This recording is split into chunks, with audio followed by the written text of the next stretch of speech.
Hello बच्चों, क्या हाल चाल तुम सबके। Once again welcome back to this amazing platform that is PW. यार स्वागत है आपका अपने जबरदस्त वाले कहाँ पे भाई, उसी जगह पे जहाँ पे मुलाकात होती है और बात होती है और बहुत सारी अमेजिंग वाली मजेदार बातें होती है ना।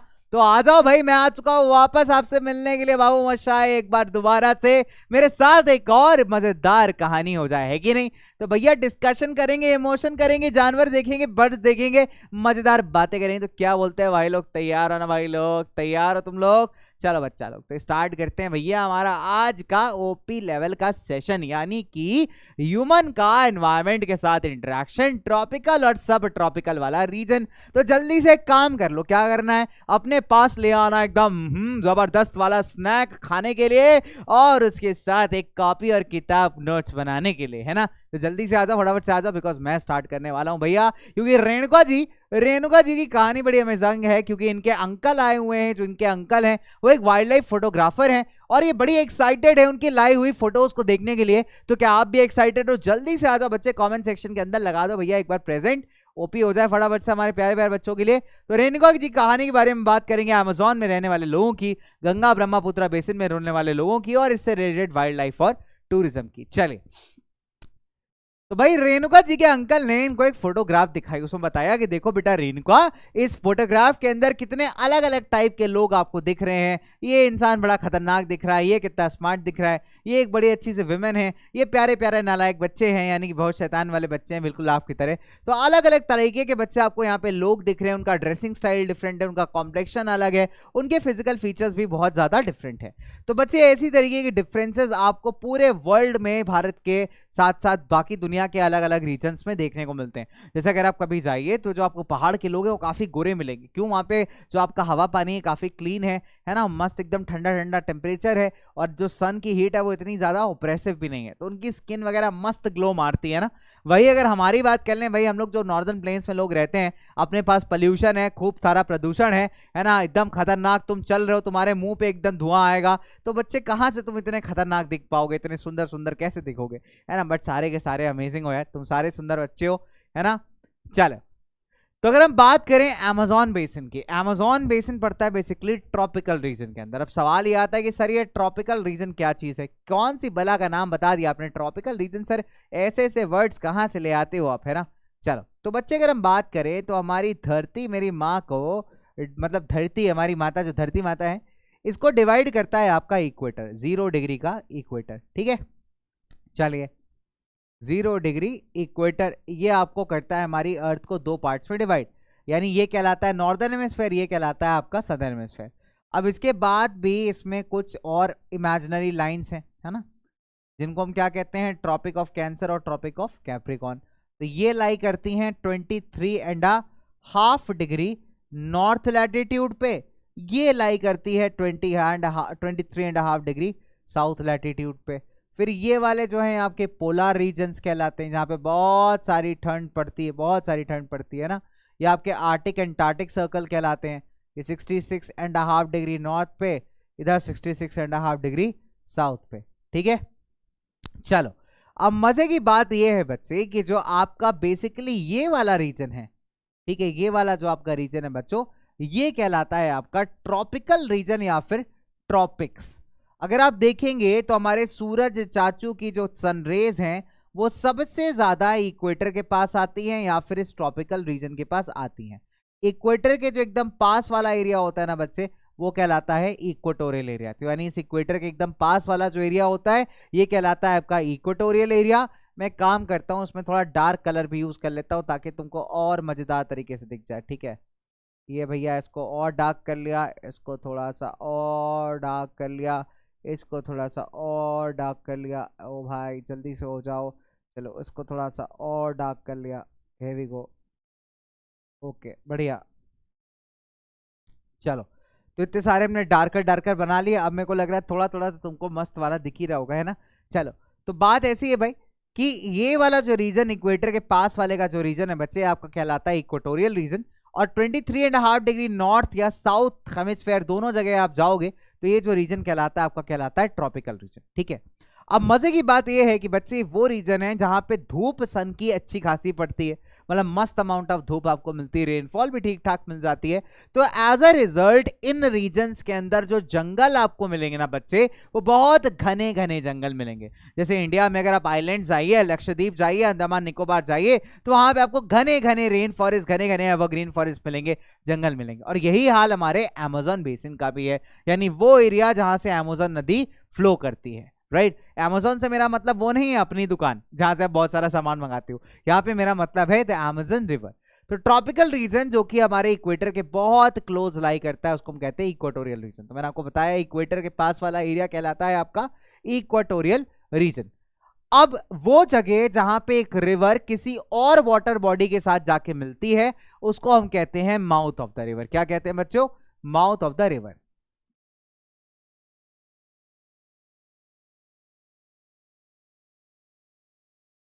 That is river meets another water body.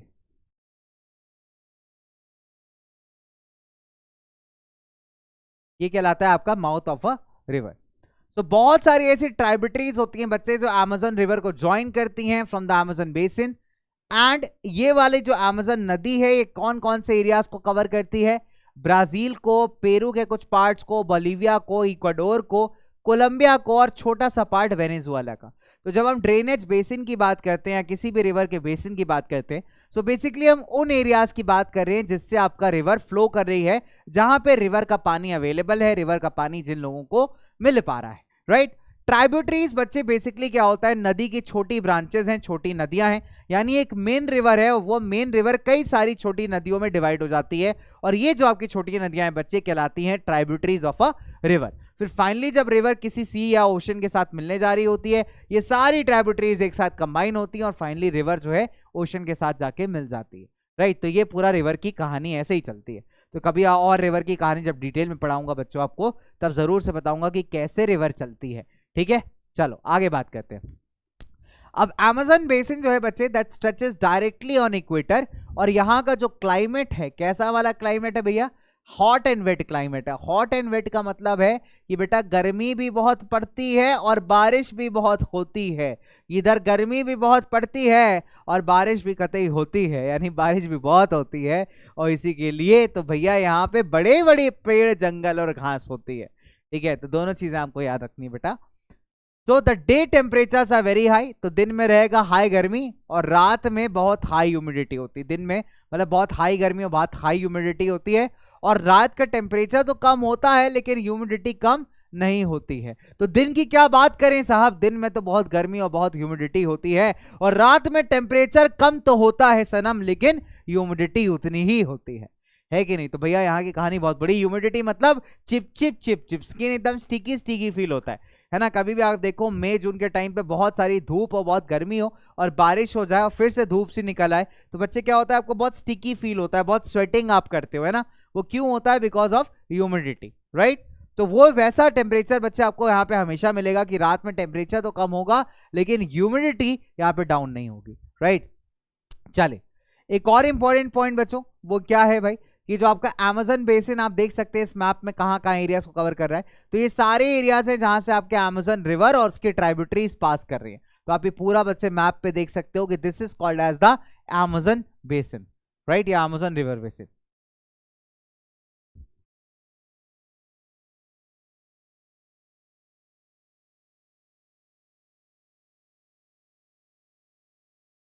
Next let's talk about the rain forest. देखो रेन फॉरेस्ट क्या होते हैं बच्चे? ट्रॉपिकल एवरग्रीन फॉरेस्ट और रेन फॉरेस्ट। पहली बात तो जहां पे थिक वेजिटेशन होती है, बहुत डेंस घने जंगल होते हैं और हॉट एंड ह्यूमिड क्लाइमेट आपको वहां पे देखने को मिलता है। तो जो अमेज़न है बच्चे, it has thick and dense forest. इतने डेंस है कि बच्चे यहाँ पे सनलाइट भी नहीं पहुंच पाती, यानी सूरज की रोशनी भी नीचे तक नहीं पहुंच पाती। उसका रीजन है यहाँ पे जो ट्रीज होते हैं ना, मल्टीपल लेयर्स में होते हैं। पहले छोटे होते हैं, फिर उससे बड़े होते हैं, फिर बहुत सारे बड़े होते हैं। तो बहुत बड़े बड़े पेड़ होते हैं, एकदम ऐसा कवर फॉर्म कर लेते हैं जिसके चलते ऊपर से जो सनलाइट है वो नीचे तक पेड़ों तक नहीं पहुंच पाती, right. So the rain forest, orchids हो गए, ब्रोमलियार्ड्स हो गए, मेजर टाइप के प्लांट्स आपको मिलेंगे। यहाँ पे बहुत रिच वाइल्ड लाइफ है, यानी आपको अच्छे खासी वैरायटी के प्लांट्स और एनिमल्स यहाँ पे देखने को मिलेंगे। कौन कौन से?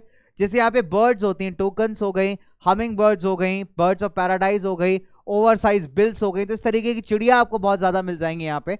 एनिमल्स, मंकीज तो हर जगह हैं यार, इनका अपना सेट है भाई, हर जंगल में मैं मिलूंगा। तो बंदर है यहाँ पे बहुत सारे, स्लॉथ्स है ना, स्लॉथ एक एनिमल होता है जो पेड़ पे चढ़ता है, उसके बड़े शार्प से नेल्स होते हैं, तो स्लॉथ हो जाता है। एंट ईटिंग एंट ईटर्स, तापिर्स मिल जाते हैं यहाँ पे, एंट्स खाने वाले। तो various species of reptiles and snakes are also found, यानी यहाँ पे मस्त वाला सांप मिलने वाला है भाई आपको, अजगर मिलेगा, अनाकोंडा भी मिलेगा, क्रोकोडाइल भी मिलेगा और पाइथन भी मिलेगा। पाइथन मतलब अजगर होता है ना, कोंडा होता है भाई, इस तरह के खतरनाक आपको जो है यहाँ पे जानवर मिलेंगे। तो besides this the basin is also home to 1000 species of insects, बहुत सारे टाइप के आपको कीड़े मकोड़े भी मिलेंगे, बहुत सारी टाइप की मछलियां मिलेंगी बच्चों, और इनफैक्ट फ्लैश ईटिंग पिराना भी मिलेंगी। तो अगली बार अगर अमेज़न रिवर में जा रहे हो बेटा, तो पिराना मछली से बच के रहना। एक मूवी है पिरानास के ऊपर पूरी, पिरानास को फ्लैश पसंद है, ठीक है, जैसे पिराना को फ्लैश पसंद है, तो पिराना ने अगर पकड़ लिया तो ले ही जाएंगी। तो जितना ये अमेजिंग है उतना ही ये रेन फॉरेस्ट डेंजरस भी है, क्योंकि इतने टाइप के आपको कीड़े मिलेंगे, पिराना मछली मिलेगी, इन सबसे बचना अपने आप में इस जंगल से मुझे बचाव है ना। तो आप ये कह सकते हो कि भाई it holds lots of surprises. अब यहाँ पे जो रहने वाले लोग हैं बच्चे, वो स्मॉल एरियाज में जो है अपने मस्त अपना खाना वगैरह उगाते हैं, शिफ्टिंग कल्टीवेशन करते हैं, यानी जंगल के थोड़े से एरिया को क्लियर कर लेते हैं, जला के पेड़ वगैरह काट के, फिर उस पर पानी वगैरह डाल के सॉइल को फर्टाइल करते हैं, खेती बाड़ी करते हैं। फिर जब वो जगह काफी ज्यादा यूज हो जाती है, किसी और जगह पे मूव कर जाते हैं। तो ऐसे कल्टीवेशन को हम कहते हैं शिफ्टिंग कल्टीवेशन, राइट। सो यहाँ पे जो मेन है दे Hunt and fish along the reverse, और विमेन जो है वो आपकी क्रॉप्स की खेती बाड़ी की देखभाल करती है। मेनली क्या क्या ग्रो करते हैं बच्चे, टपियोका, पाइन एप्पल और स्वीट पोटैटो, ये इनके मेजर फ्रूट्स हैं जो यहाँ के लोग ग्रो करते हैं। They practice slash and burn agriculture, जिसको आप शिफ्टिंग कल्टीवेशन भी करते हैं। जो मेजर फूड है, स्टेपल फूड जो मैक्सिमम ये लोग खाते हैं, इसको बोलते हैं मेनियोक, उनकी भाषा में कसावा भी कहा जाता है बच्चों। ये क्रॉप है, जैसे हम लोग गेहूं खाते हैं, चावल खाते हैं, वैसे यहाँ के लोग क्या खाते हैं, कसावा खाते हैं।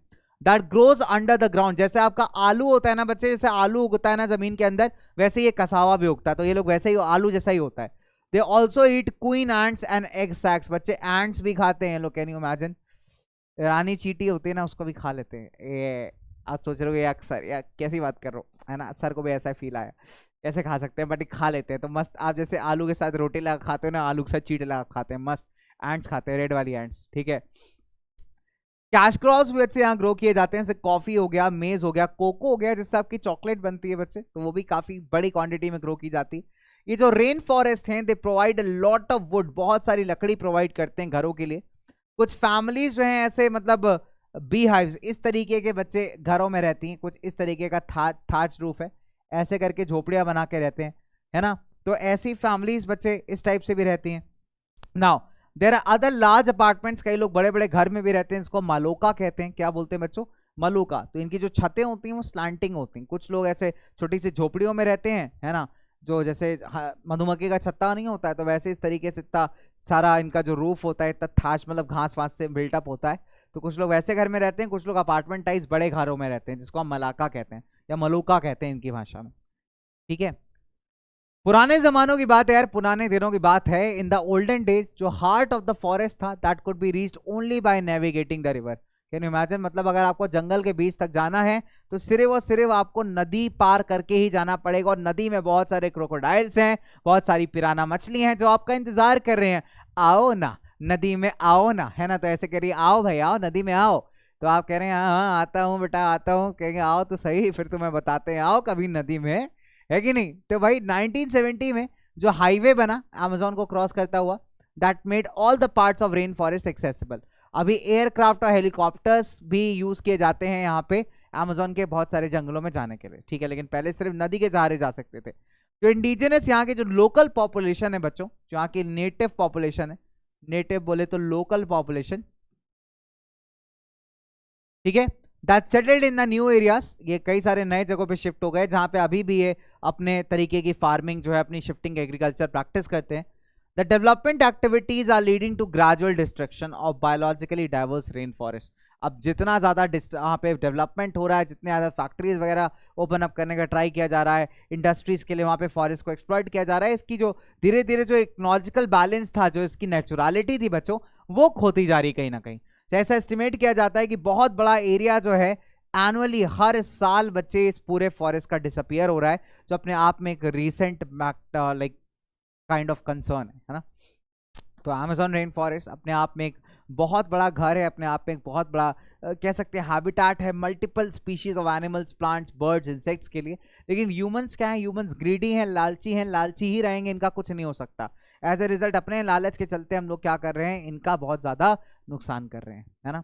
चलिए एक और खूबसूरत सी कहानी मैं आपके लिए लेकर के आता हूँ बच्चे, that is of Ganga Brahmaputra basin. अच्छा, शर्ट इन द मार्केट में बहुत सारी बच्चों ने शर्ट बनाई है। लास्ट टाइम एक और प्रोडक्ट बोला था मैंने आपसे, वो भी आपने बड़ा अच्छा बनाया है ना। जब मैं आपसे बहुत सारी चीज़ों की बात की मैंने आपसे, तो बहुत प्यारे प्यारे आंसर्स बच्चे आप लोग देते हैं, बड़ा मज़ा आता है देख करके। मुझे लग रहा है कि पक्की बात अगर कोई शर्ट सही में बना रहा होगा तो मैं तो लेके पहन ही लेने वाला हूँ उससे, ठीक है। चले, गंगा ब्रह्मपुत्रा बेसिन भारत का नॉर्दर्न प्लेन्स एरियाज, आप ये कह सकते हैं नॉर्दर्न प्लेन्स बांग्लादेश और बंगाल के कुछ एरियाज को कवर करता हुआ, कुछ असम के एरियाज को कवर करता हुआ। तो इंडिया के मैप पे अगर आप बच्चों देखिए, इसमें हम थोड़ी सी बाउंड्री और बना देते हैं बढ़िया से, तो काफ़ी पुराना मैप है। फिलहाल अभी लद्दाख और जो कश्मीर की यूटीज़ हैं बिल्कुल अलग हो चुकी हैं, ठीक है। तो इसको थोड़ा सा ऐसे ऐसे डिमार्केट कर देते हैं, है ना। तो ये भी अलग हो चुकी हैं थोड़ी सी। चलिए, तो फिलहाल हम बात करते हैं गंगा ब्रह्मपुत्रा प्लेन की, हम बात करें नॉर्दर्न प्लेन एरियाज की, ठीक है। We are talking about the northern plain areas, we are talking about Bengal areas, Bengal का कुछ पार्ट और कुछ पार्ट आपका नॉर्थ ईस्टर्न हिस्से का। तो ये बच्चे एक डेंसली पॉपुलेटेड प्लेन है, यानी काफी हाई पॉपुलेशन डेंसिटी है। पॉपुलेशन डेंसिटी का मतलब होता है कि एक पर्टिकुलर लाइक एरिया के अंदर कितने लोग रह रहे हैं, 1 स्क्वायर किलोमीटर के अंदर कितने लोग रह रहे हैं, बहुत सारे लोग रह रहे हैं, मतलब डेंसली पॉपुलेटेड एरिया है, राइट। फिलहाल बिहार लीड करता है पॉपुलेशन डेंसिटी के अंदर भारत में, करंट की बात कर रहा हूं मैं, ठीक है। चले, तो when you talk about the tributaries of river Ganga and Brahmaputra, the together form the Ganga Brahmaputra basin, ठीक है। यानी कि अगर हम बात करें, जो गंगा नदी की छोटी छोटी नदियां हैं और जो ब्रह्मपुत्रा नदी की छोटी छोटी नदियां हैं, वो सारी जहां से क्रॉस करती हैं, जहां से क्रॉस करती हैं, वो सारे एरियाज कहाँ आते हैं, गंगा ब्रह्मपुत्रा बेसिन में, ठीक है। The basin lies in the sub tropical region, सब ट्रॉपिकल रीजन यानी कि 10 डिग्री नॉर्थ लैटिट्यूड से 30 डिग्री नॉर्थ लैटिट्यूड के बीच का जो रीजन है वो कहलाता है आपका Ganga Brahmaputra region. Tributaries of river Ganga, कौन कौन सी ट्राइब्यूटरीज है, घाघर नदी हो गई, सोन नदी हो गई, चंबल नदी हो गई, गंडक नदी हो गई बच्चे, कोसी नदी हो गई, और ब्रह्मपुत्रा की बहुत सारी ट्राइब्यूटरीज जैसे दिबांग हो गई, दिहांग हो गई, लोहित हो गई, ये इंपॉर्टेंट ट्राइब्यूटरीज हैं आपकी ब्रह्मपुत्रा रिवर की। तो ये जितनी भी ट्राइब्यूटरीज है, जितनी भी छोटी नदियां हैं, जहां जहां से पास करती हैं, जहां जहां से गंगा पास करती हैं, ये सारे का सारा एरिया कंबाइन होकर के कहलाता है Ganga Brahmaputra basin, right. Now the plains of Ganga and Brahmaputra, the mountains and the foothills of Himalayas and Sundarban delta, जो कि वर्ल्ड का लार्जेस्ट डेल्टा है, इस पूरे बेसिन के फीचर्स हैं। यानी इसमें पहाड़ भी मिलेंगे, तुम्हें नदी भी मिलेगी, समतल जमीन भी मिलेगी और डेल्टा भी मिलेगा। तो सब का सब कुछ यहाँ पे कॉम्बिनेशन है आपके पास, राइट। ऑक्सबो लेक्स क्या होते हैं बच्चे, प्लेनर एरियाज में जब आपकी नदी को आगे बढ़ने में काफी प्रॉब्लम होती है ना, जैसे हमारी नदी है एकदम ऐसे घूमती हुई यूटर्न मारती हुई आ रही है। अब क्या हुआ, एक टाइम ऐसा आएगा कि नदी भैया, नदी के पास हिम्मत बचेगी नहीं, कहेगी अब हमसे ना हो पाएगा। तो क्या होता है, नदी का एक छोटा सा हिस्सा बच्चे धीरे धीरे कटना स्टार्ट होता है और एक तरीके से इंडिविजुअल खुद ही एक लेक फॉर्म कर लेता है। तो आपने कभी ऑक्स देखा है, ऑक्स के पीठ पे ना ऐसे हम्प बना होता है, तो उस शेप का लेक फॉर्म होता है लोअर कोर्सेज में, उसको हम लोग कहते हैं बच्चे ऑक्सबो लेक, ठीक है। उसको हम लोग क्या कहते हैं बेटा, ऑक्सबो लेक। तो ऐसे लेक्स आपको जनरली देखने को मिल जाते हैं इन द प्लेनर एरियाज। इस एरिया में मॉनसून टाइप ऑफ क्लाइमेट बहुत प्रेवलेंट है, यानी कि यहाँ पे मॉनसून का जो फिनोमेना है वो आपको जनरली गर्मियों में और ठंडियों में दोनों टाइम देखने को मिलता है, in the form of summer monsoon और winter monsoon, right.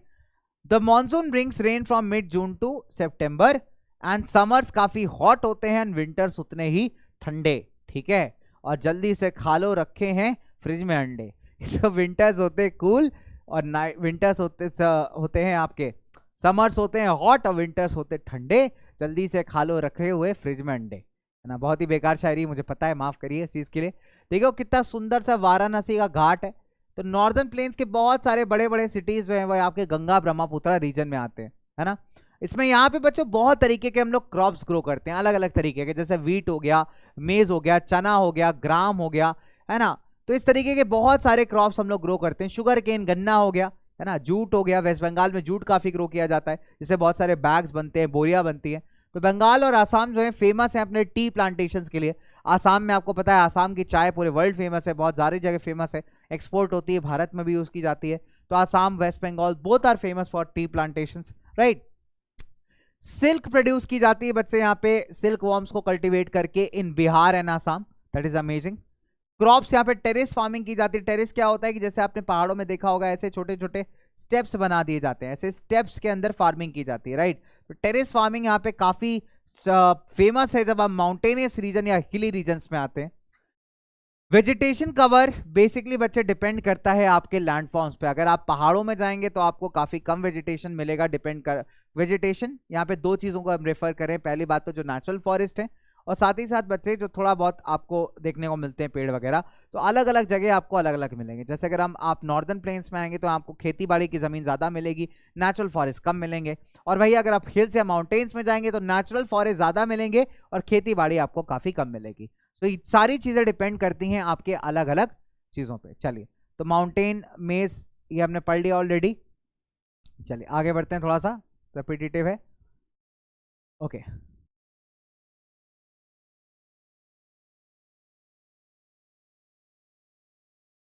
Now Ganga Brahmaputra plains में बच्चों हम बात करें तो ट्रॉपिकल डेसिडियस फॉरेस्ट भी आपको देखने को मिलते हैं। मेजर ट्रीज यहाँ पे टीक ट्री, साल ट्री, पीपल ट्री। तो जो गंगा ब्रह्मपुत्रा प्लेन्स है आपका, वहां पे आपको मैक्सिमम डेसिडियस फॉरेस्ट देखने को मिलेंगे। नीम का पेड़, बबूल का पेड़, पीपल का पेड़, ये कॉमन पेड़ है जो आपको इन जंगलों मतलब इन एरियाज में दिखते हैं, राइट। चलिए, तो मूविंग ऑन फर्दर, अगर हम बात करें thick bamboo trees are grow most common in Brahmaputra plains, है ना। अब ब्रह्मपुत्रा रीजन्स में जाएंगे, आसाम का कुछ एरिया पहाड़ी हिस्सा है, कुछ एरिया प्लेन एरियाज है। तो अगर आप बच्चे ब्रह्मपुत्रा प्लेन की बात करेंगे, जो आसाम साइड पे ज्यादा आपको देखने को मिलेगा, तो वहां पे बैम्बू ट्रीज बहुत कॉमन है। डेल्टा एरियाज में जाएंगे वहां आपको मैंग्रोव फॉरेस्ट मिलेंगे, मतलब ऐसे पेड़ आपको देखने को मिलेंगे, खासकर सुंदरबन डेल्टा, है ना। सुंदरबन डेल्टा जो कि वेस्ट बंगाल वाले साइड पड़ता है बच्चों, वहां पे जो पेड़ हैं वो पानी में काफी डूबे रहते हैं, मैंग्रोव फॉरेस्ट है वहां। तो मैंग्रोव के जो ट्री है वो पता है कैसे होते हैं, ऐसे पानी है, जैसे मान लीजिए ऐसे पानी है, इनके पेड़ों की जो रूट्स है ना वैसे पानी में पूरे टाइम डूबी रहती है, ऐसे गंदे मिट्टी वाले पानी में, और पेड़ ऐसे ऊपर उठता है। तो इस टाइप के फॉरेस्ट आपको देखने को मिलते हैं इन द मैंग्रोव एरियाज। वही अगर आप उत्तराखंड, सिक्किम और अरुणाचल चले जाएंगे तो वहां आपको कॉनिफरस ट्रीज देखने को मिलेंगे, कुछ इस टाइप के पेड़ देखने को मिलेंगे, राइट, जो आप क्रिसमस ट्री में बनाते हो ऐसे एक्समस ट्री में। तो इस टाइप के पेड़ बहुत कॉमन है जब आप जाएंगे उत्तराखंड, सिक्किम, अरुणाचल वगैरह साइड पे। पाइन, देवदार, फर के पेड़, because the climate is very much cool. यहाँ पे क्लाइमेट क्या होता है, काफी कूल होता है, ठंडा होता है। जैसे इस प्रकार के पेड़ आप देख सकते हैं, कुछ इस टाइप की वेजिटेशन आपको मिलेगी जब आप खिली एरियाज में जाएंगे, जब आप पहाड़ी इलाकों में जाएंगे, है ना। चलिए, क्या क्या एनिमल्स आपको मिलेंगे। मंकी तो अपना कॉमन है, मंकी को हर जगह जाना है। मंकी इज लाइक क्या, मैं तो चलूंगा ब्रो, मैं कोई भी जंगल हो मैं तो मिलने ही वाला हूं ब्रो तुमको, ठीक है। तो एलिफेंट्स, टाइगर्स, डियर, मंकीज बहुत कॉमन है। वन हॉर्न राइनोसोरस जो है आपको आसाम में मिल जाता है, काजीरंगा नेशनल पार्क के अंदर, बहुत फेमस है ये चीज, ठीक है। तो आसाम के अंदर काजीरंगा नेशनल पार्क है, वहां पे बड़ा फेमस है। बंगाल टाइगर मिल जाता है बच्चों, क्रोकोडाइल्स है, एलिगेटर है। अक्वाटिक लाइफ यानी काफी सारी आपको गैंजेटिक डॉल्फिन मिल जाएगी चंबल नदी के अंदर, जो आजकल थ्रेटेंड चल रही है काफी ज्यादा, मतलब इसकी पॉपुलेशन कम होती जा रही है। तो ऐसे multiple types of flora and fauna बच्चे अवेलेबल है, ठीक है। साथ ही साथ अगर बात करें रोहू, कतला, हिल्सा, इस तरीके की मछलियां काफी कॉमन है, जो काफी खाने पीने के यूजेस आती हैं, लोग खाते हैं इनको। फिश एंड राइस जो है वो काफी स्टेपल डाइट है, खासकर बंगाल में अगर आप जाएंगे तो चावल और मछली, बिहार वगैरह के अंदर जाएंगे तो चावल के साथ मछली वगैरह खाना काफी कॉमन है, मतलब काफी ज्यादा वहां पे खाया जाता है, right. So that is the basic staple diet. Now यहाँ पे बहुत सारे बड़े बड़े शहर भी आपको देखने को मिलेंगे। इलाहाबाद मिलेगा जिसका नाम आज प्रयागराज हो चुका है, कानपुर मिलेगा, इसको प्रयागराज के नाम से जानते हैं हम, ठीक है। प्रयागराज है, कानपुर है, बनारस है, लखनऊ है, पटना है, कोलकाता है। तो हर एक का पॉपुलेशन भाई 10 लाख से ज्यादा है, they have population more than 10 lakhs, तो मोर देन 10 lakhs पॉपुलेशन।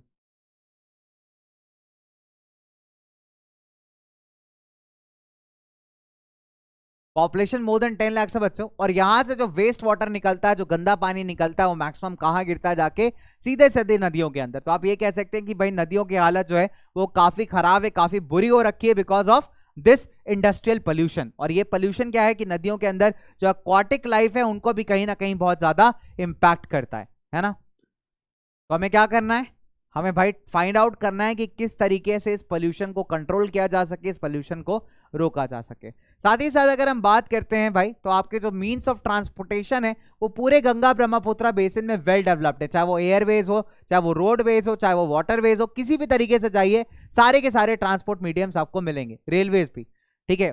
तो waterways are very effective transport. जैसे अगर हम बात करें नेशनल वाटरवेज भी हैं जो कि कोलकाता होते हुए हुगली नदी होते हुए जाते हैं, गंगा नदी के थ्रू भी वाटरवेज है, नेशनल वाटरवेज भी हैं बच्चों, ठीक है, जिसके थ्रू अच्छा खासा ट्रांसपोर्टेशन होता है, लोग बोट्स की मदद से इधर उधर जाते हैं, सामान को ट्रांसपोर्ट किया जाता है। So this is again a very important, very very important region of the country, है ना। टूरिज्म एक और बहुत अच्छा इंपैक्ट है बच्चे, इस पूरे बेसिन में बहुत सारे आपको टूरिस्ट स्पॉट्स मिलेंगे। फॉर एग्जाम्पल आगरा का ताजमहल बहुत फेमस है, रिवर यमुना के बैंक्स पे बना हुआ आगरा में। इलाहाबाद की बात करें, प्रयागराज की बात करें, तो गंगा और यमुना नदी का संगम होता है, यहाँ पे बहुत बड़ा कुंभ होता है, और कुंभ अपने आप में एक बहुत बड़ा इवेंट है बच्चों, ठीक है। बुद्धिस्ट स्तूप बने हुए हैं उत्तर प्रदेश के अंदर, बिहार के अंदर। लखनऊ में इमामबाड़ा बड़ा फेमस है, दिस इज लखनऊ से इमामबाड़ा। आसाम का काजीरंगा नेशनल पार्क, मानस टाइगर रिजर्व, है ना। उसके बाद अरुणाचल प्रदेश का एक डिस्टिंक्ट ट्राइबल कल्चर। ये खूबसूरती है भाई आपके गंगा ब्रह्मपुत्र बेसिन की, जो कि कनेक्ट करता है अलग अलग वैरायटी के लोगों को अलग अलग कल्चर्स के साथ, अलग अलग स्पेशलिटीज के साथ। सो this is the beauty of the Ganga Brahmaputra basin, right. चलिए कुछ अमेजिंग फैक्ट्स हैं आप लोगों के लिए, कुछ मजेदार फैक्ट्स हैं, देखते हैं कि क्या क्या फैक्ट्स हैं, और फिर उससे बाद मैं आपसे आज का लास्ट सवाल पूछूंगा। तो जब स्पेनिश एक्सप्लोरर्स ने अमेज़न नदी को डिस्कवर किया ना, तो उनके ऊपर अटैक किया वहां के लोकल ट्राइब्स ने, है ना। वो ऐसे सर पे कुछ पहने हुए थे, घास की स्कर्ट पहने हुए थे, तो that reminded them of fierce tribes of women warriors in ancient Roman, जिसको आप अमेज़न्स बोलते हैं। तो जब इन्होंने पहली बार जब स्पेनिश एक्सप्लोरर्स ने अमेज़न नदी को डिस्कवर किया तो उन पर अटैक हुआ। अब उनको याद आया कि जिस तरीके का वो स्ट्रक्चर पहना था उन लोगों ने, जिस तरीके की ड्रेस पहनी थी, वो ग्रीक माइथोलॉजी के अंदर अमेज़ोनियंस की ड्रेस थी। तो वहां से इन्होंने लगा कि यार क्या बात है, अमेज़न वाली साइड पे हम थोड़ा सा। ट्राइब्यूटरीज बच्चे मैंने आपको बताया स्मॉल रिवर्स होती है, नदी कभी भी बिग नदी एक साथ फ्लो नहीं करती, वो अपने आप को बहुत सारे सेक्शंस में डिवाइड करती है, और ये जो छोटी छोटी नदियां हैं ना बच्चों, ये एक साथ फ्लो करती हैं आपकी, right. So Amazon like these small rivers are called as the tributaries. तो ये जो छोटी नदियां होती है ना बच्चा, इसको हम लोग क्या कहते हैं, इसको हम लोग कहते हैं ट्राइब्यूटरीज। जैसे जो अमेज़न बेसिन है बच्चे, ये वर्ल्ड का लार्जेस्ट रिवर बेसिन है। ब्रोमेलियार्ड्स क्या होते हैं, स्पेशल प्लांट्स होते हैं जो कि पानी स्टोर करते हैं अपने लीव्स में। जैसे animals like frogs, they use these pockets of water for laying their eggs. तो क्या होते हैं, स्पेशल टाइप के प्लांट्स हैं आपके, ठीक है, जो कि पानी स्टोर करते हैं अपनी पत्तियों में, और उसमें फ्रॉग्स वगैरह ना जो अपने एग्स ले करते हैं इसकी पत्तियों के अंदर। तो बड़े इंपॉर्टेंट स्पीशी ऑफ प्लांट्स है भाई अमेज़न रेन फॉरेस्ट की। Then slash and burn agriculture बच्चों, मैंने आपको बताया कि स्लैश एंड बर्न में क्या होता है कि फार्मर एक पर्टिकुलर एरिया ऑफ लैंड को क्लियर करता है जला करके या पेड़ काट करके, उसपे खेती बाड़ी करता है, बारिश के पानी से उसका इरिगेशन करता है, और जब उस पे खेती बाड़ी कर चुका होता है वो 8 महीने, 1 साल या फिर 2 साल, तो फाइनली एक नई एरिया में वो मूव कर जाता है। इसका रीजन ये है ताकि उस पर्टिकुलर एरिया को वो ऑलरेडी यूज कर चुका है, अभी उसका यूज ओवर यूज हो गया है, जब ज्यादा यूज करेगा तो जमीन बेकार हो जाएगी, तो एक काम करता है वो दूसरी जगह मूव कर जाता है, जिससे उस पर्टिकुलर जमीन को सफिशिएंट टाइम मिल सके रिन्यू होने के लिए। कई बार जमीन रिन्यू हो भी नहीं पाती, और जिसके चलते लैंड डिग्रेडेशन भी बच्चों बहुत नेक्स्ट लेवल पे होता है। पॉपुलेशन डेंसिटी मतलब number of people living in 1 square kilometre of area, यानी 1 स्क्वायर किलोमीटर एरिया में कितने लोग रहते हैं। ज्यादा लोग रहते हैं तो बच्चे हाई पॉपुलेशन डेंसिटी है, कम लोग रहते हैं तो आपकी लो पॉपुलेशन डेंसिटी है। पहाड़ों में पॉपुलेशन डेंसिटी कंपैरेटिवली लो होती है, बट प्लेनर एरियाज में कंपैरेटिवली ज्यादा होती है, राइट।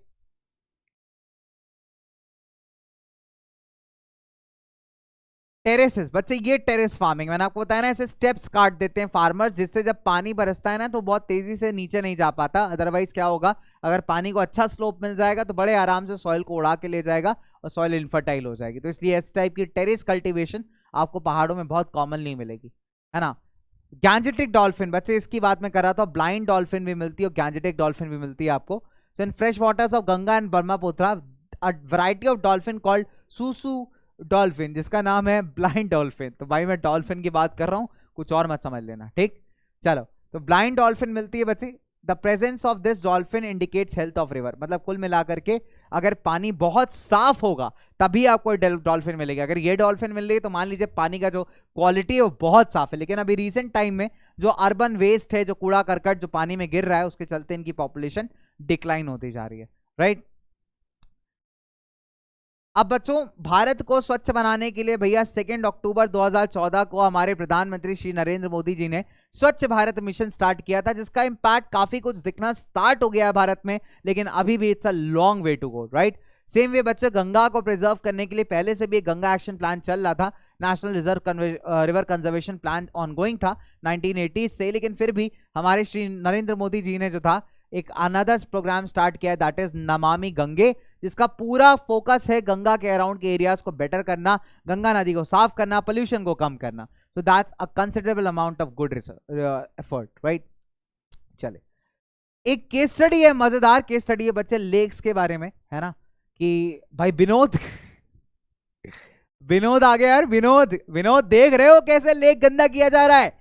तो विनोद एक फिशरमैन है जो कि मटवाली विलेज में रहता है, बिहार के, बहुत खुशहाल आदमी है। अपने एफर्ट्स से इसने और अपने एफर्ट्स, अपने आसपास के जो लोग हैं उनके एफर्ट्स के साथ मिल करके, जो रविंदर है, ठीक है, रविंदर, राजीव एंड बाकी लोग, इसने जो है ऑक्सबो लेक को क्लियर किया। ये जो नदी जैसा आपको दिख रहा है, जो लेक दिख रहा है, इसको मिलकर इसने साफ कर दिया to cultivate different varieties of fish. अब जो लोकल वीड है, जो कि लोकल वीड होती है ना, अनवांटेड प्लांट जो कि लेक्स में ग्रो करते हैं, vallisneria hydrilla, that grows in the lakes, it's the food of the fish. तो इसने क्या किया, जितनी भी जमीन जो कि लेक के आसपास है वो काफी फर्टाइल है, तो वहां पे खेती बाड़ी करता है, चावल की खेती करता है, मेज की खेती करता है, दाल उगाता है, ठीक है, बफलो को यूज करता है भाई वहां पे खेत वगैरह जोतने के लिए, एंड इनफ फिश ही catches from the river, enough fish to eat and enough fish to sell in the market. तो ये 2-3 चीज कंबाइन करता है। पहली बात है, उसने अपने साथी फिशरमैन के साथ मिलकर इस पूरे लेक की सफाई की, वहाँ पे फिशेस वगैरह को पालता है, वहाँ पे फिशेस अच्छी खासी ब्रीड करती हैं, तो उसके साथ जुड़ा हुआ ज़मीन है, उस पर खेती बाड़ी करता है, तो इतनी मछली भी इसको मिल जाती है कि वो खा भी लेगा उसको और उसको बेच भी देगा मार्केट में। They have even begun supply to the neighbouring town, community is living in very harmony with the nature. तो एज लॉन्ग एज पॉल्यूशन आसपास के एरिया को, इसके आसपास के एरिया का जो पोल्यूशन है यहाँ के लेक को खराब नहीं करता, तब तक फिशेज और ये सब लोग एकदम खुशहाल तरीके से चलते रहेंगे। एक गंदा लेक आप देख सकते हो और एक खूबसूरत सा साफ लेक देख सकते हो, तो दोनों में कितना फर्क है। तो इसने नेचर की मदद से, नेचर के साथ मिलजुल करके अपनी लाइवलीहुड को, अपनी इकोनॉमी को भी चलाया। That's a very good example कि हम भाई नेचर के साथ मिलजुल करके अपनी आजीविका चला सकते हैं, अपनी इकोनॉमी को रन कर सकते हैं, राइट। तो इसी खूबसूरत सी बात के साथ आज का मेरा एक फिर से सेशन एक सवाल पे एंड होगा। आपको पता है हर सेशन के लास्ट में एक सवाल पूछता हूँ जिसके बड़े खूबसूरत से आंसर्स मुझे मिलते हैं। तो आज का मेरा एक प्यारा सा क्वेश्चन यही है कि मुझे बस इतना सा बताओ कि आपको क्या करना है, बस मुझे ये बताना है कि what are the causes of river Yamuna getting polluted near Delhi. Delhi में जो रिवर यमुना फ्लो करती है उसके पोल्यूशन के कॉजेस क्या हैं, मेजर कॉजेस क्या है, वो जो फोम उसके ऊपर जमता है जो आपको न्यूज चैनल्स में दिखता है, वो फोम जमने का रीजन क्या है, बस आपको मुझे इतनी सी बात बतानी है एंड दैट्स ऑल, बस दैट्स ऑल। बताओ, इसी क्वेश्चन के साथ मैं एंड करता हूं भाई आज की क्लास। आपसे मुलाकात होगी अगले लेक्चर में, अगले प्यारे प्यारे डिस्कशन में। तब तक के लिए बच्चा लोग bye bye, take care, stay smiling, stay happy and stay tuned with PW। Bye bye.